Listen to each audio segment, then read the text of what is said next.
সম্মানিত গাইস, আসসালামু আলাইকুম। এখন আমি আপনাদের একটা অকৃতজ্ঞতার পরিণাম বিষয়ে কিছু কথা বলবো। অকৃতজ্ঞতার পরিণাম এই বিষয়ে হাদিস শরীফের কিছু কথা বলবো। একদা রাসূলুল্লাহ সাল্লাল্লাহু আলাইহি ওয়াসাল্লাম ইরশাদ করেন, বনি ইসরাইলের 3 ব্যক্তি ছিল, যাদের একজন কুষ্ঠরোগী, দ্বিতীয়জনের মাথায় টাক এবং তৃতীয়জন ছিল অন্ধ। একবার আল্লাহ পাক এই 3 ব্যক্তিকে পরীক্ষা করার উদ্দেশ্যে একজন ফেরেশতা তাদের কাছে পাঠালেন। আল্লাহ পাকের আদেশে ফেরেশতা মানুষের শুরুতে প্রথমে কুষ্ঠরোগীর কাছে হাজির হয়ে তাকে বললেন, তুমি কী চাও?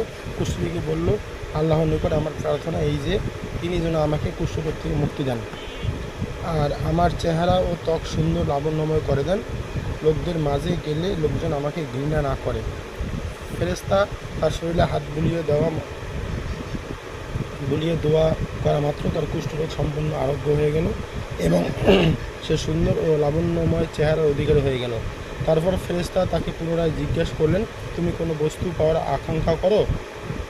লোকটি বলল, আমি উট বেশি পছন্দ করি। তখন ফেরেশতা তাকে একটি গর্ভবতী পুষ্টি দিলেন এবং এর বরকতের জন্য আল্লাহ পাকের দরবারে দোয়া করে তার কাছ থেকে চলে গেলেন। এরপর অন্ধ লোকটির কাছে এসে ফেরেশতা বললেন, তুমি কি চাও?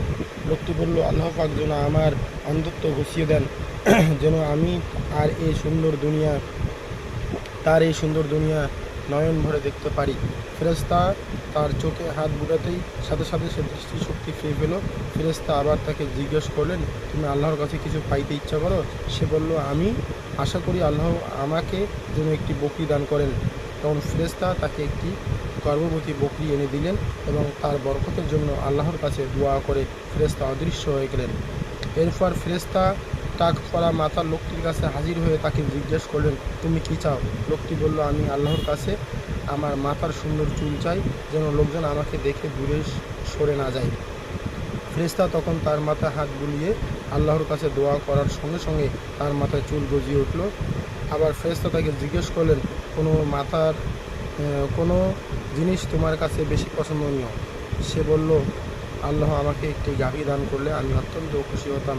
ফেরেশতা তাকে একটি গর্ভবতী গাভী দিয়ে বললেন, আল্লাহ পাক এতেই তোমার অনেক বরকত দিবেন।